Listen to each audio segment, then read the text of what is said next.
Hi, I'm Gina-R-Farrar, reinvention coach, creator and host of Feminine Roadmap podcast, and leader of this amazing global community of women. If you are approaching midlife or are already in the thick of it, welcome home. Please grab a cup of something wonderful and join me for some real talk, practical strategies, and a big dose of sisterhood. I am so glad you're here.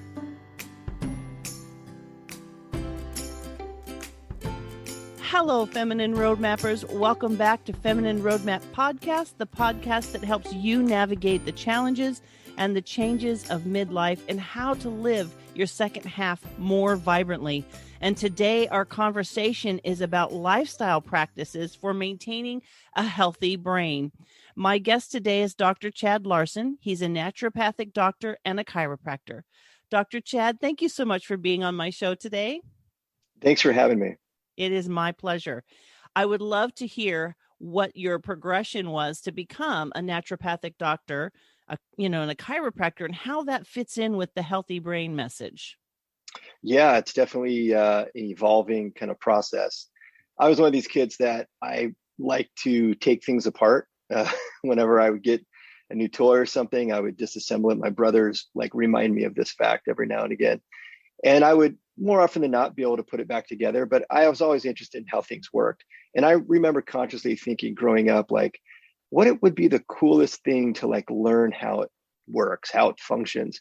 And so I actually had a microscope, and I'd again, this, some people might think this is kind of creepy, but I'd catch bugs and look at them under the microscope. And I thought that was super interesting. And then that just evolved to humans. And I thought humans, okay, that could be a cool lifetime project, trying to figure out how humans are put together and how we work. And yeah, I was actually pre-med and I injured my back, and somebody said, go to a chiropractor. And I'm like, I don't know what a chiropractor is. My family never went to one. And so I went, and he fixed my back in one treatment. And I'm like, wow, what was this? And so I went at my university I was at and kind of learned more about it. And I went, that's the kind of medicine that makes sense to me. I was already, my first job at 15 and a half was a personal trainer. So I wanted to help people exercise and stuff like that. And so I like work with my hands and being physical. And so I went to chiropractic school because I'm like, that's the kind of medicine that kind of makes sense to me. And that evolved into a deeper dive into nutrition. And I became a clinical nutritionist and a certified strength and conditioning specialist. And I started to see patients that had problems that were outside of my scope as a chiropractor. They're coming to me with gut problems and thyroid issues. And I was a pretty good student on my own and taking a deep dive. And I took lots of extra credentialing at weekend courses. But I thought, this isn't enough. If I'm going to really honor this patient pool of people that are seeing me for physical medicine kind of things, I need to really understand what's going on. So standard medicine didn't make sense to me. I didn't want to learn about pharmaceuticals. I wanted to take a deep dive into natural medicine. So naturopathic medical school is what made sense. So 10 years into practice, I kind of put it on hold, or I won't give you the long story about commuting back and forth from San Diego to Tempe to go to naturopathic medical school. But at any rate, I did that. That was another 4 years of training, and had a really nice deep dive into kind of internal medicine issues. And it was great. And so just more tools in the tool bag to help, a broader variety of conditions. And as you mentioned gut health, as you're talking about your story, the gut-brain connection, obviously, I'm sure you're going to be talking about that. It's so impactful. And we've had such a unique season of living in the last year and a half with stress and all the different things that we've been through. So I'm sure that this conversation about gut health and brain is going to be something that's so timely just in terms of health of your general population. So let's talk a little bit about these lifestyle practices that will help us with a healthy brain. And if you have any background about brain that you want to plug in to kind of give context, I'd love that too. Yeah, the main thing is that you can't take a deep dive with the human body and not bump up against the brain at some point, because you just start to realize that, even just as a chiropractor, our whole focus is on sort of sending information to the central nervous system. So that already kind of started my thought process about how the brain works and how the spine kind of integrates with the brain, all different ways that we could influence the central nervous system. But, certainly as I've dove deeper into just general health and what it takes to be healthy, the brain is just really where it's at. I'm a big fan of looking at the gut and the kidneys and the liver and cardiovascular function, but it's really impressive how much the brain influences all these things. And you make a good point with the gut. There's this sort of, the fancy term is there's a bi-directional signaling system between the gut and the brain. The gut, things in the gut directly influence the brain. Aspects of the brain directly influence the gut. And we could probably say this about lots of other organ systems, but the brain is just kind of the centerpiece of how we function generally. And as laboratory science gets more sophisticated, we're able to peer deeper and deeper into the brain and the brain function. So yeah, the conversation about the brain almost starts with the gut. Like, that's how integral they are. If somebody has, and we might get into this, but if somebody has breakdown of this barrier system that surrounds the brain called the blood-brain barrier, if somebody has compromise to this barrier system, the next question I have is, we better check the integrity of the intestinal barrier. Because if there's compromise to the intestinal barrier, which again can very easily be tested, then that's probably what is causing the compromise to the blood-brain barrier. And there's some interesting connections in that regard. Fascinating. I've learned a lot just through different either guests or, like you said, my own kind of study. I'm fascinated by the gut being called the second brain.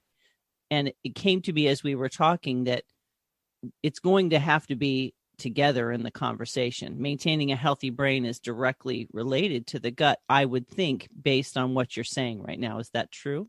Yeah, 100%. It's called the enteric nervous system, and it is like a second brain from the degree of just a quantity of neurons. Neurons are basically neurological cells. Obviously, the brain is loaded with neurons, but this enteric nervous system in the gut has, nearly the same degree and quantity and complexity of the enteric nervous system as the brain has. So it's amazingly interconnected. And in fact, a lot of the things that we're concerned about, things like cognitive decline, Alzheimer's, these different neurodegenerative brain conditions really can oftentimes have their root in the gut. If people know just a little bit more about Alzheimer's, they might have run into something like beta amyloid or these amyloid plaques or tau protein. Things like beta amyloid, most of this is first produced in the gut. A lot of people, I think, maybe don't realize that. But the connection is this beta amyloid is able to accumulate in the gut, and we could talk about why that might happen. But then if there's breakdown of the blood-brain barrier, then the beta amyloid from the gut is allowed to cross the blood-brain barrier and then infiltrate the brain. And then this amyloid beta could then accumulate in the brain, and they could start to entangle and cause these plaques. And that's where we're really starting to get into neurodegeneration and possibly, cognitive issues at that point. So this blood-brain barrier, we want to have habits that keep that strong, because it sounds like it's the defense system for the brain. Yeah, exactly. It is the defense system. It's like the body's first line of defense. There, and then there's some immunological defenses just on the other side of it. But yeah, it's a physical barrier that's made up of blood vessels and some other components that make up something called the tight junction, where these cells kind of interconnect. They're tied together by these proteins that create this tight junction. It's a fairly thin barrier, but it's quite robust by these ties that tightly tie it together. But for a whole variety of reasons, there can be breakdown of those ties. And then we start getting to, maybe we'd call it leaky brain, and things that would otherwise not be able to cross that barrier can now easily cross and cause neural inflammation. Once you have neural inflammation, you can start to get into neurodegeneration, and then you're off to, cognitive issues and brain fog and depression and imbalances of our neurotransmitters. And yeah, it can get pretty severe pretty quickly. The question that comes to mind as you're saying this to me is there hope if you're unhealthy in that way? Because our topic is, of course, important practices for maintaining a healthy brain. So let's say someone's at risk. They're in a place of maybe not the best brain health, gut health. Are these practices that you're going to share with us, will they help either reverse or repair the damage potentially that we've brought on or been through? I don't know which way you would put that. I suppose lifestyle choices would be brought on and maybe environmental things are happen too, things happen to us. Yeah. 100%. So yeah, absolutely. Our current model, and I'm hoping very soon it'll be our old model of, especially when it comes to brain health. We can broaden this even to general health, but certainly with the brain, it's thought of you either have a healthy brain or you have a sick brain, a diseased brain, and there's no in between. The fact is, almost everything is in between. It's almost all a shade of gray. But certainly there's, very advanced cases of Alzheimer's where it's kind of, it's almost like a hard-boiled egg that once you get to that point, there's no way of going back. But those are the rare cases. Most people are in some kind of shade of gray, and it could absolutely, there's lots and lots of studies of a whole variety of factors. We've talked about the gut so far, and you've brought in some, environmental factors, and there's so many different things that we can do today to influence the health of our brain. Just getting one night of good sleep can have dramatic effects on the brain. Consistently optimizing our sleep can have consistent, very, very benefit. There's things that happen in sleep that we can't sort of supplement or override in any other parts of our life. Like if somebody's diet isn't great, maybe they can take supplements, they can take some protein powder or something. There's no such thing for sleep. Either you have to get good sleep or that sleep is gone and you're going to have to suffer the consequences, because there's things that happen in sleep that you can't get anywhere else. Like there's something amazing that happens. So there's REM sleep and non-REM sleep. We go through these 90-minute cycles all night long of non-REM and REM, non-REM and REM. As we get closer to morning, that 90-minute period is richer with REM sleep. At the beginning of the night, it's richer with non-REM sleep. And there's 4 stages of this non-REM sleep. When we get down to these deeper stages, like stages 3 and 4, this amazing thing happens in the middle of the night. Our neurons all shrink, and we get this like power washing of cerebral spinal fluid going through and washing out these things that build up, like this beta amyloid and these different proteins. Think of like Manhattan, all the buildings shrinking, to like a small percent of their normal size, and a power washer comes through and blasts all the streets and all the debris and cleans everything up. This happens every night. And if we're not getting proper sleep, either quantity or quality, that can influence that process. And there's many, many other things that happen that can really decrease the chance of kind of neural inflammation and cognitive decline. I've heard of that before, that power washing, but I haven't heard it described that way. So what happens if someone has restless sleep? People who have difficulty staying asleep, or if we're talking about midlife specifically, both men and women have these hormonal shifts that can sometimes disrupt sleep. Do you have, just as a side note, a way to kind of correct or support better sleep besides, computers and the tea, the caffeine? Besides those, is there something? Okay. Yeah. Let's speak to the center and the target of a couple of things that are common in general that have really magnified during the COVID era. So yeah, we're kind of talking about 2 different components of sleep. There's quantity of sleep and then quality of sleep. So an example that I think you're asking about, maybe the quantity is there, maybe they're getting 7 to 8 hours, and that's fine. But that quality doesn't quite seem to be there. And there's disruptions, and maybe they're not getting down to those deeper levels of their non-REM sleep. So there's a few things that I see that are really common in this regard. One of them is blood sugar dysregulation, which is just a fancy term of like your blood sugar is off and something's going on. Because what happens is, let me just give you an example. Let's say we have ice cream after dinner. And this is one of the points that I'm making during the COVID era. In my office, I have a patient there with me. It's been like confession session in so many of these patient visits. And there's like, look, they told me to stay home and I couldn't go to the gym. The running trails were shut down and I stayed home. That's what they told me to do. My comfort foods have gone up because I'm stressed out. And so a lot more of these foods have gone up and it's causing fluctuations in blood sugar. In the middle of the night, when our blood sugar crashes because maybe you had ice cream late after dinner, the blood sugar rushed high. And then some period of time later, maybe after you've gone to sleep, the blood sugar then crashes. When our blood sugar drops down, that's a stress to our system. And this is okay when it's a mild fluctuation. We have hormones like cortisol that help to stimulate blood sugar and kind of help to even it out, balance it out. But because we're also dealing with a stressful time, our adrenal glands might be dysregulating. They might not be working totally optimally. And so if cortisol can't do the job, there's a backup system. And the backup system, which also comes from the adrenal gland, but a different part of the adrenal gland, it's called adrenaline, or in Europe, it's called epinephrine.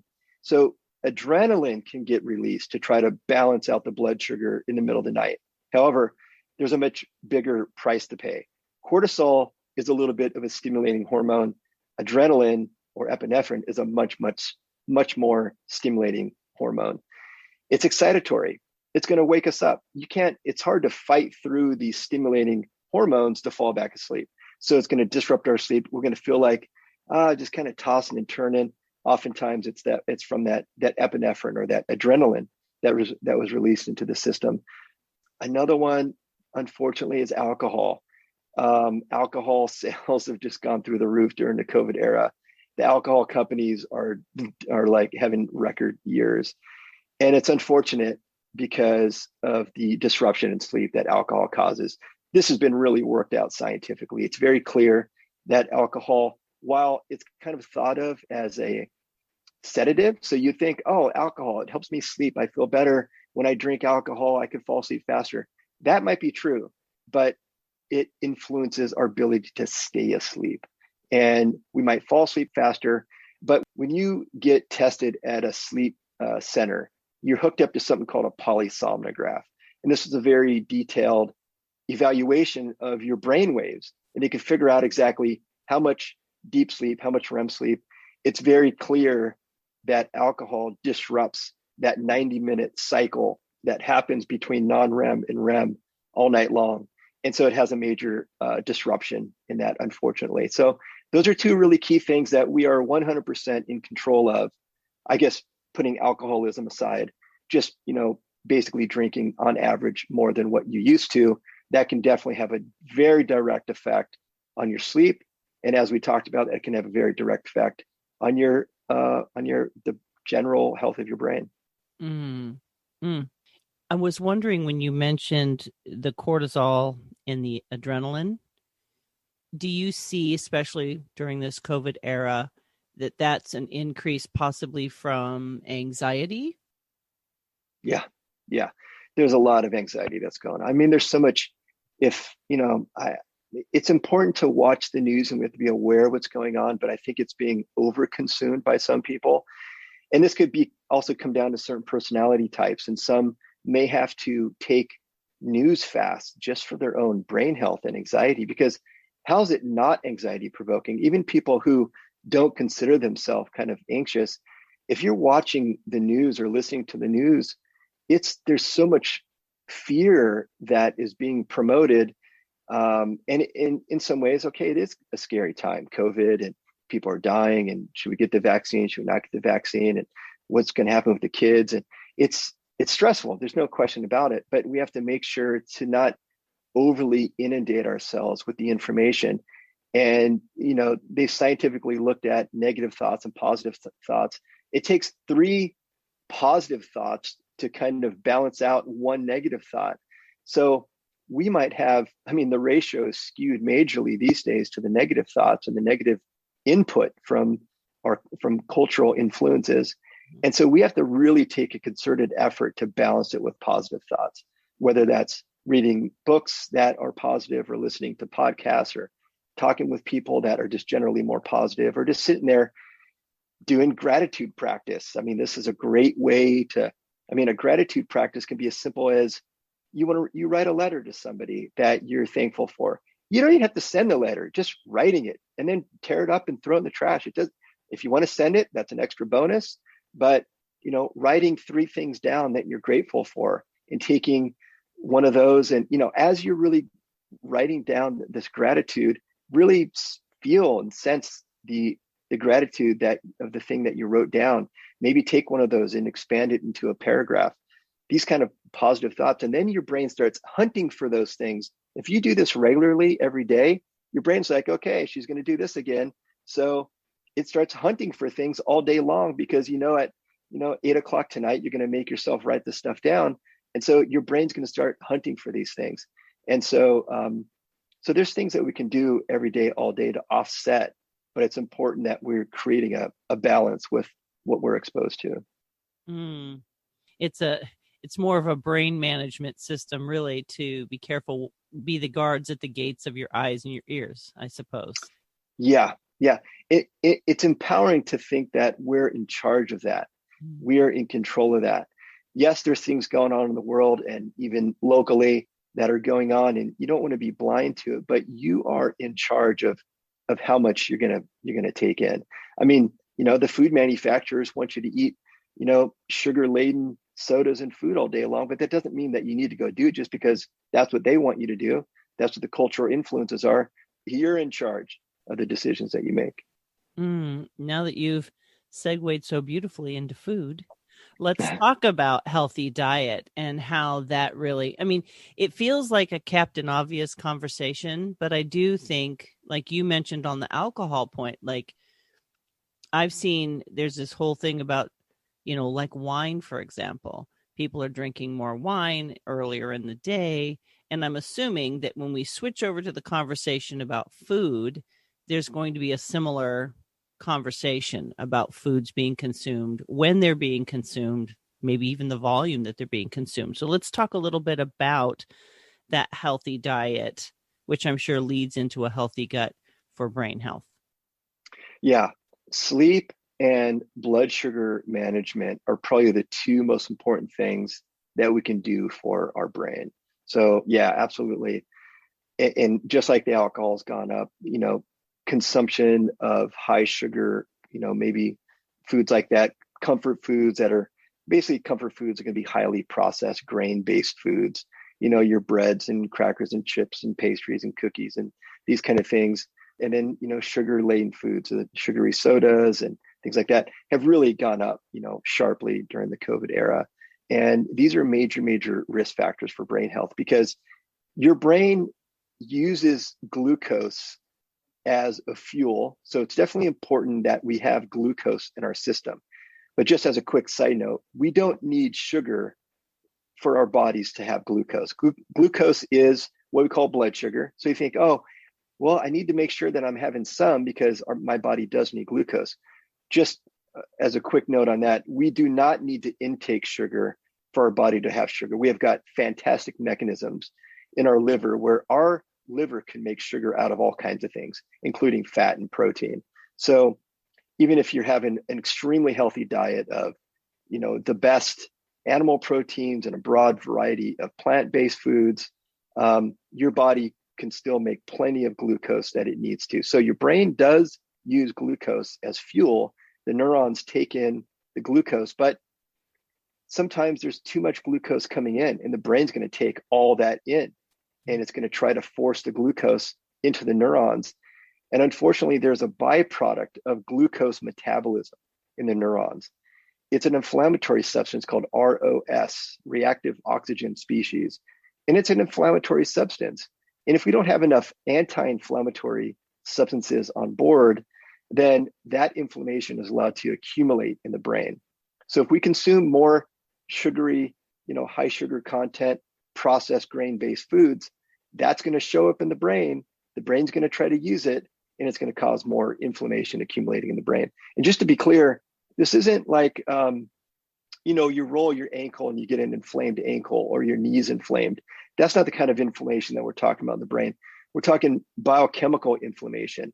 These chemical messengers that are inflammatory to the brain, think of it more like it's causing debris, and your body has to then try to counter that. And it can cause dysregulation of the neurons. It's not swelling like you think of with like an inflamed ankle. It's not swelling necessarily. It's a imbalance of the inflammatory chemicals and the body's anti-inflammatory system. And we want to make sure that we have enough anti-inflammation. But if there's too much inflammation that's being built up from having too much processed foods and sugar, then that creates an imbalance for the brain. I had written my question, how does sugar impact the brain? But you answered that question, which is if we have too much glucose, let me see if I have this correct. It goes into the neurons, that ROS, and that causes biochemical inflammation, which means we're cluttering our brain with debris and things, which I would think would kind of slow, maybe cause brain fog, some difficulty concentrating. Is that kind of maybe symptoms of an imbalance? You nailed it. And I'm glad that you made that point, because our neurons actually don't have pain receptors. We're not going to get, if we have inflammation of our hands or of our thumbs or our knees, we get a pain signal on that. We don't get pain signals with our brain, but we get those symptoms that you just nailed down, which are brain fog, changes in cognition and memory and focus. These are symptoms that we don't want to pass off and go, oh, I'm having a senior moment. Oh, I'm having a brain fart. Like, that's fine. And it's, and sometimes one-off stuff is no big deal whatsoever. But if you're starting to recognize a pattern of inability to focus and brain fog and memory issues, it's not funny at that point. And you really should take those seriously and try to figure out what can be done to mitigate that. And a lot of these diet and lifestyle practices can be really, really foundational to supporting the brain. Most people have heard of kind of the main cognitive decline condition, Alzheimer's disease. What we're learning is that's probably going to be broken down into like 6 or 7 different types. And there's a type that we sometimes just kind of loosely call diabetes type 3. So there's type 1 diabetes, which is like an autoimmune problem. There's type 2, which is an insulin resistance type diabetes, which is usually diet lifestyle related. This diabetes type 3 is where the neurons of the brain are not taking up glucose appropriately. And it creates almost like a diabetes that's happening just in the neurons of the brain. And so that's going to be probably a distinguished type of Alzheimer's. But there's going to be other types, like a toxic type from pathogens or from environmental chemicals. There's going to be a straight inflammation type. There's going to be a sort of trophic type. These trophic factors are things like that helps us support the brain, like nutrients and hormones. And if you're deficient in any of these things, that can lead to cognitive decline. So I think we're going to learn over time that there's not just one condition of Alzheimer's. There's actually many, many subtypes. And understanding these subtypes better will help us to help a patient in a more targeted sort of way. That's fascinating. So a brain could actually be dysfunctional in taking up the glucose. Yes. Oh, it might be the number one thing that happens with cognitive decline is the blood sugar dysregulation of the neurons. And this is why there's so much, if you go on, there's a website where you can kind of figure out what people are really wanting to start to study, like researchers. I hope I don't get it wrong right now, but I think it's called clinicaltrials.gov. And researchers that are, proposing certain studies, they get listed on this. And you're seeing so much with blood sugar dysregulation, and especially ketosis. Mm-hmm. Ketosis it's a state where the body starts to run on fat and ketones and less on sugar. And what we're understanding is the pretty almost superhero kind of function that this change has on the brain. The brain loves running on ketones. And I'm not promoting that everybody should follow a ketogenic diet. In fact, I think a lot of people wouldn't do great on a ketogenic diet, but intermittent episodes of ketosis, I think, is good for most people's brains. Ketones is a completely different energy system from sugar. So it's almost like you have a net effect of anti-inflammation when you're in a state of ketosis, where a state of glucose metabolism in the brain, you can actually be in a net inflammatory state because of that ROS inflammatory substance we talked about. In a state of ketosis, you would be in a net anti-inflammatory state for the brain. And so doing, and we could talk, I'm not sure how deep you want to go into ketosis, but it could be a really key tool to use for general brain health. There's a lot of talk out there. You see it everywhere on the internet and social media. And so my immediate thought is that you'd have to be sure that you're getting good, healthy information, because it can be a shock or dramatic to the system, depending on how people do it. Some people, I've met people, they're like hardcore. Some people have intermittent fasting. It just kind of depends. So that's really, really true. And I think people should only consider that when they have a qualified provider who knows what they're doing. In other words, if you go to whatever your doctor is and say, hey, I'm thinking about, trying some ketosis. If they're not trained in that, first of all, they'll say, oh, don't do that. That's dangerous for you. And that's just because they don't understand it. And they shouldn't try to help you, give you like, oh, here's a handout. Go ahead and read about this. No, you want somebody who really, first of all, can evaluate where you're starting from. Because if you're starting from, you already have some blood sugar dysregulation, you have to take some very important initial steps if you want to explore ketosis, as opposed to you're a relatively well patient, your diet is better than the standard American diet. It's going to be, you could kind of accelerate the process a little bit more than somebody who, say, has diabetes. We have to go very, very slowly and thoughtfully and methodically. So yeah, it's not for everybody. I think it could be for the majority of people, but where a person is starting from is really key, whether or not and to what degree we want to go into ketosis. Okay. So you talked about, in terms of a healthy diet, finding what's good for you. This is one of those conversations where ketosis, doing a keto diet, if you will, would be potentially a good decision, as long as you know what your baseline is first, so that you move toward health and not complicate your health. Is that what you're saying? Yeah. No, it's just like you go to a financial advisor, and before they can even give you advice about your finances, you got to take inventory. How much money do you have coming in? How much money do you have going out? The same thing is true with your body. If you want to try to start to make changes with your health, we got to take some inventory. What's your diet like now? We can drill down into really nerdy stuff and talk about your carbohydrates, fats, and proteins. Those are called your macronutrients. And we can talk about your micronutrients. Those are your vitamins and minerals.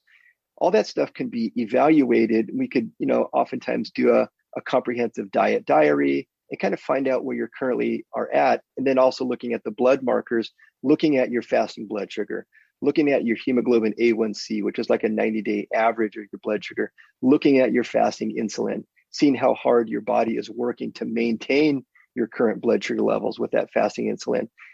You want to look at these things first and think, okay, this is your goal over here. This is where you're at now. We just got to reverse engineer that and go, okay, here's the steps that we need to do in your individual situation to get you where you want to go. So yeah, it is very individualized. And I think some professional, kind of supervision is probably a prudent thing to do in those cases. But here's the thing is, diet is kind of like two components. There's the foods that we want to think about, like what kind of dietary choices should I be making? Those are food choices. But then there's a whole other aspect that goes kind of underappreciated, which is food timing. Food timing could be a massive, massive thing. There's so much, at least the way I read it, there's lots of studies that are coming out about our what's called the circadian rhythm. Circadian rhythm is kind of like our day-night cycles. And there's a certain hormonal rhythm to our day. And if we understand that, we can make certain food choices at different times of the day that could really lead to optimizing our body weight management. Because when they study this, there's one of my favorite researchers on this. His name is Sachin Panda. He's out of the Salk Institute, actually here in San Diego. And he's written a book, I think, called The Circadian Code. And he's written lots of great scientific papers on this. And what he talks about, there's a study that was done where they evaluated a person's eating window. I can't remember how many people they had, how many subjects they had in the study that I'm thinking of, maybe 50, 60, 100 people. And at baseline, most people are eating in a window of about 14 to 15 hours a day. That means that pretty much the only time that they're not eating is when they're sleeping overnight. And so having food during the majority of the day is not how we're biologically wired. We're much more biologically wired to have a much more narrow eating window. And in his studies, he has figured that eating window to be more like 10 hours. So, and have about a 14-hour per day of no eating. So let's say you're finished eating at like 8 p.m., then, to not have your first meal until about 10 a.m. There's your 14 hours. But sometimes we have to start a person just on 12 hours, of an overnight, 8 p.m. to 8 a.m. Fine. That's a great place to start. For a lot of people that have an eating window of 15 hours, reducing that to 12 hours is a huge win for them, sort of biologically and for their general health. So just starting with a 12 to 12 ratio, 12 hours of overnight, sort of fasting and a 12-hour eating window, and then slowly moving to 14 hours. Because guess what else happens? Just to segue back to ketosis, a little mild ketosis happens in most people at about 12 hours. So you might go between your 12 and 14 hours before your first meal, you might be in a pretty solid amount of ketosis, and how fantastic that is for the brain. You start to string together more and more days like this. There's some really great kind of brain benefits that are happening with that. Because the ketones are something the brain loves to consume. Yeah, you're getting that break of burning glucose and having that byproduct of inflammation happening. You're getting a break from that during that period of time. And that has, body-wide benefits, but seriously great benefits for the brain. So intermittent fasting gives, now this I've been learning about as well, you're giving your body a break from digestion so that it can focus on other functions. Is that correct? Yeah, it's digestion. One of the terms that I'm sorry, I can't remember the researcher's name, but he got the Nobel Prize for this process called autophagy. And autophagy, what the word actually means is self-eating. So basically, it's like a self-internal cleansing system. During this period of no food, the body's like, okay, cool. Since I'm not having to go and digest food right now, I'm going to go do some other stuff. I'm going to bring the cleaning crew out, the construction crew. We're going to go scoop up some dead and old cells and proteins, maybe repurpose them and use them over here, or toss them out in the garbage over here. It's like this fantastic cleansing process. But when we have an eating window of 15 hours a day, that's just not happening. This kind of recovery and regeneration and repair can only happen when we're not eating. All these different factors jump into the system that are only triggered during a fasted period of time. We are either in a fed state or we're in a fasted state. And most people are in too long of a fed state every day, day after day. We have to go through these periods of a fasting state, whether it's 12 hours overnight, 14 hours overnight. Some people like to do these more extended fasts. Again, whatever suits your needs, or however you're kind of guided by a healthcare practitioner that understands this, it's all good, whatever you want to choose. But it's very obvious from multiple different disciplines or research that this has some really significant benefits. I do have a question on that, the diet and the fasting. So I understand how it supports the brain, because ketosis is a brain healthy state to be in the appropriate amount of time. I'm sure there's probably an extreme, but we're talking about, your normal person. So my question is, can you drink things, and does that count as eating, like bone broth, shakes, water, tea, whatever it is? Does that count in the window, or can you do that outside of the window besides just water? Are there other things you can drink and it still counts as you're fasting? It's a great question. And in general, during a fasted period, we have observed that water, coffee, tea will not break your fast. So water, coffee, tea are acceptable during the fasted period in order to get all the benefits. There's no fasting police that are come arrest you if you, do something a little bit off. But there is something that I do call training wheels with my patients. And these training wheels are some other things that maybe they slightly slow down the fast, but maybe they don't break the fast. And you actually mentioned one of them, which is bone broth. Bone broth, there's protein in there, there's fat in there. So because of those, there's calories in there. And those will probably slow down the fast. But it's a great way to kind of extend the quote unquote fast before you actually eat a regular meal. And I've coached lots of people on a whole variety of different types of fasting. And a common one that I do, especially if somebody has metabolic syndrome or these kind of blood sugar dysregulation issues, and we're really trying to fix that. Oftentimes we'll start with like the 12 to 14 intermittent fast, and that gets us to a certain point. And then in some specific cases, we're going to do some 24-hour fasts where I like to have them go dinner to dinner. So if you ate last night at dinner time, you wouldn't eat again till dinner tonight. And we call that a 24, it might be a 22-hour fast, somewhere in there.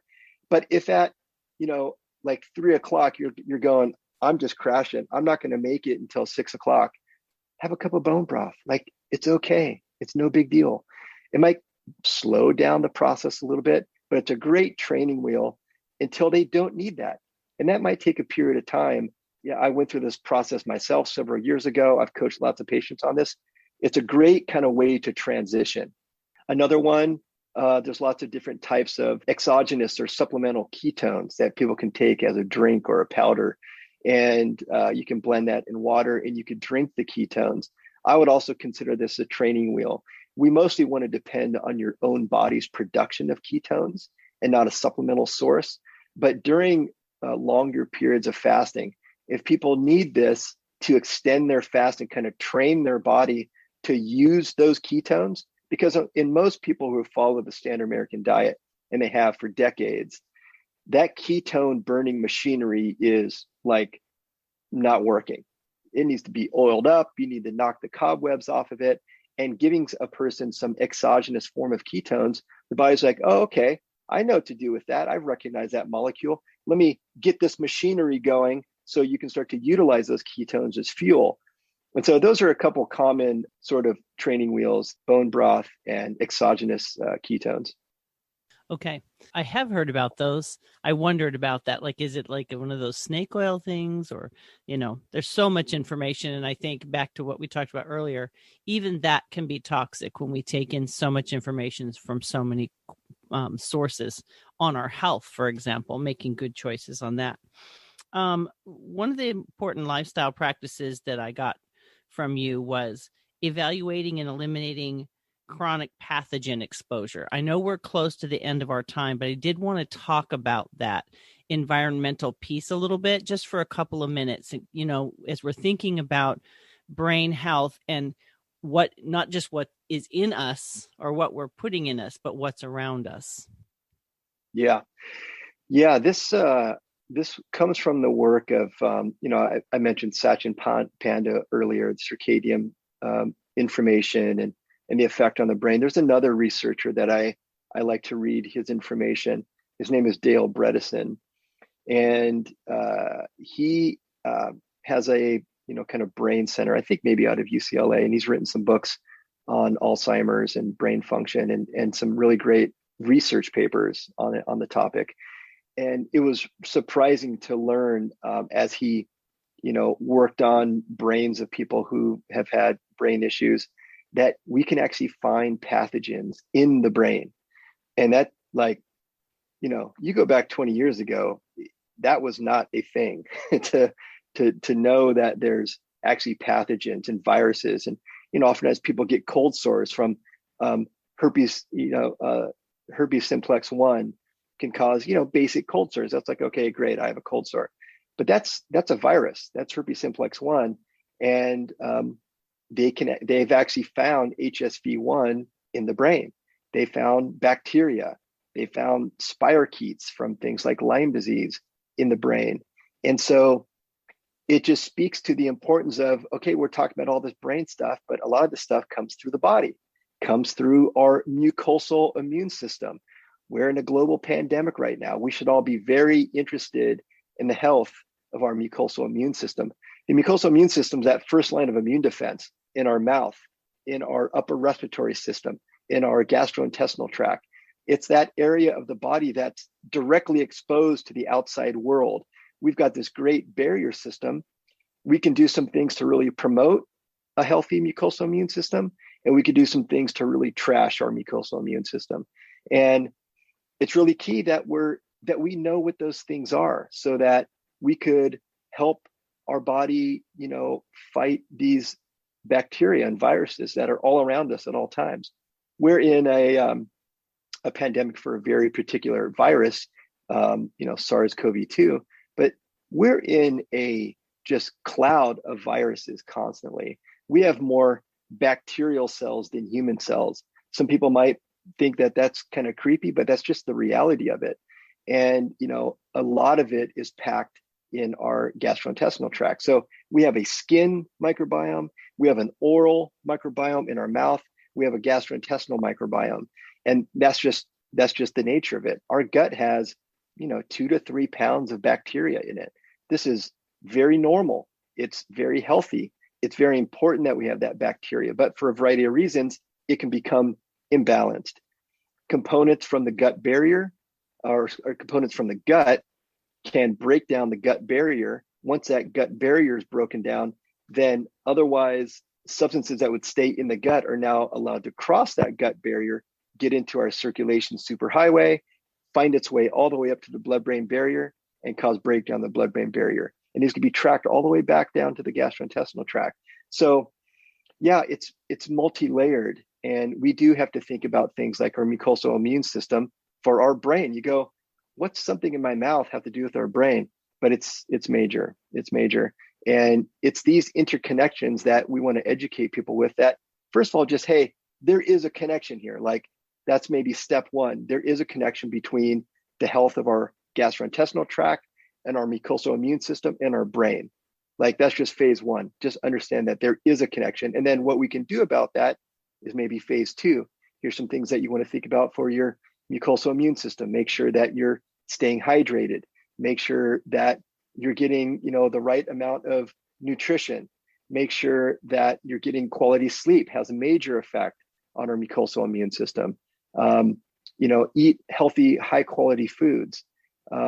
Get some proper exercise. So all these different things could influence this mucosal immune system. Manage your stress.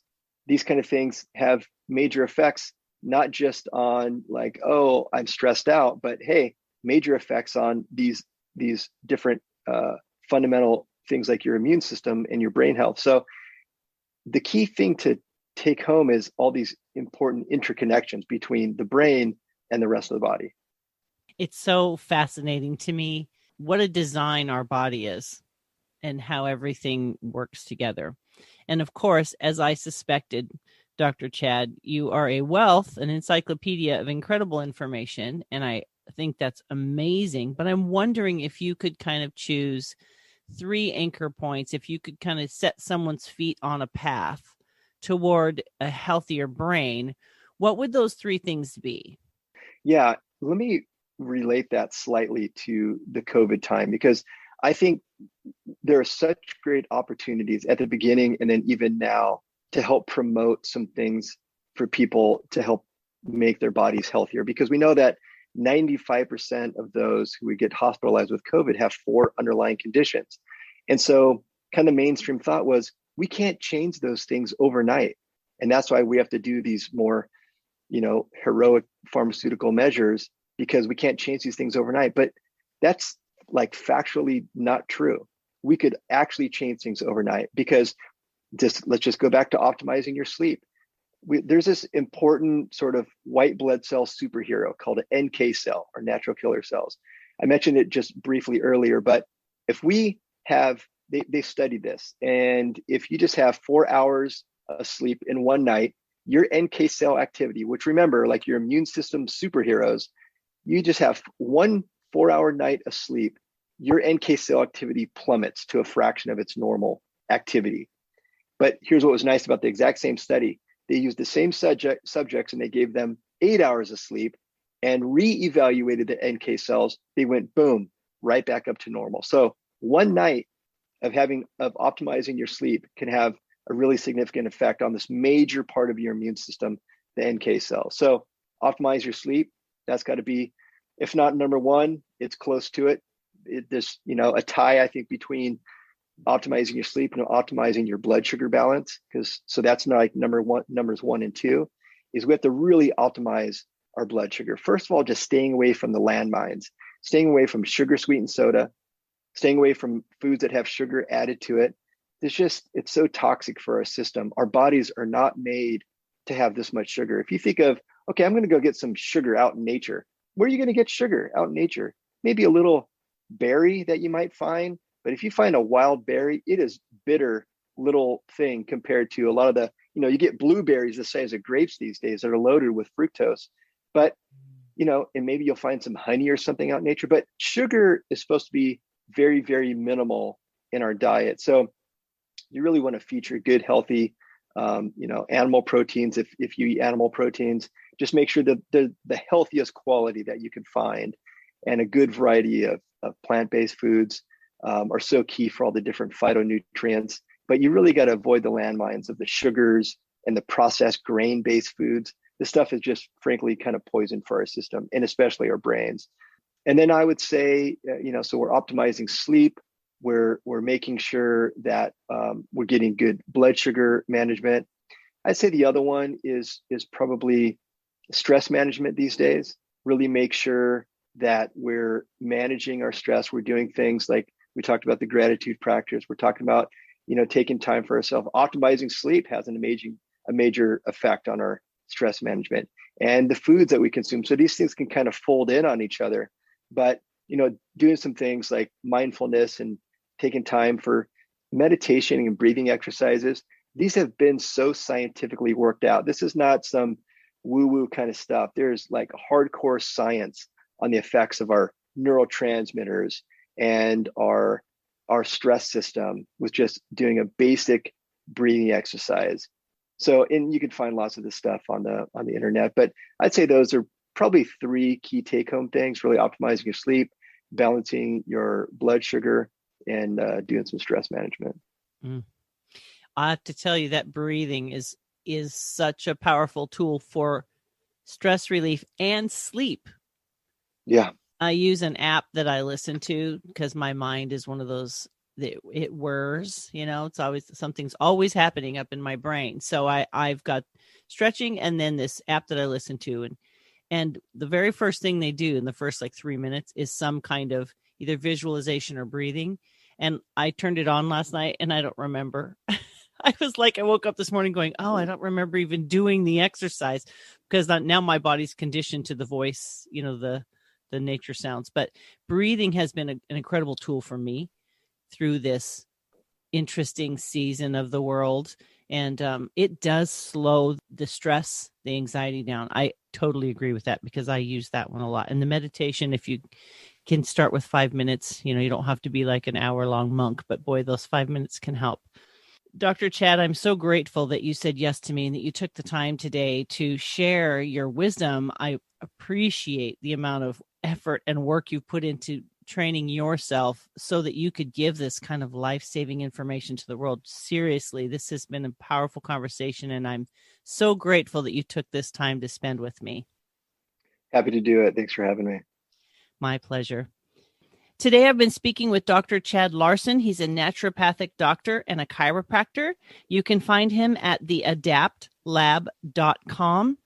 And if you head over to www.feminineroadmap.com/episode 239, I will have links to Dr. Chad and some show notes to help support this conversation.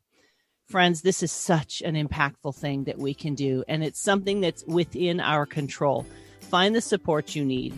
Make those healthy choices. Take baby steps. Don't overwhelm yourself with everything. Take these 3 steps that Dr. Chad has shared with us today. Optimize your sleep. Reduce that sugar. Find some kind of practice that's going to help control, manage your stress, and find your rhythm of health. Let's protect our brains. We are going to be one of the longest living generations. Lord willing, why not do it in the healthiest way we can? These steps now, as Dr. Chad said, can dramatically upswing the curve toward longer, healthier living. Thank you so much for being with us today, and I look forward to sharing more powerful information with you in the weeks to come. Take care, my friends. Bye-bye.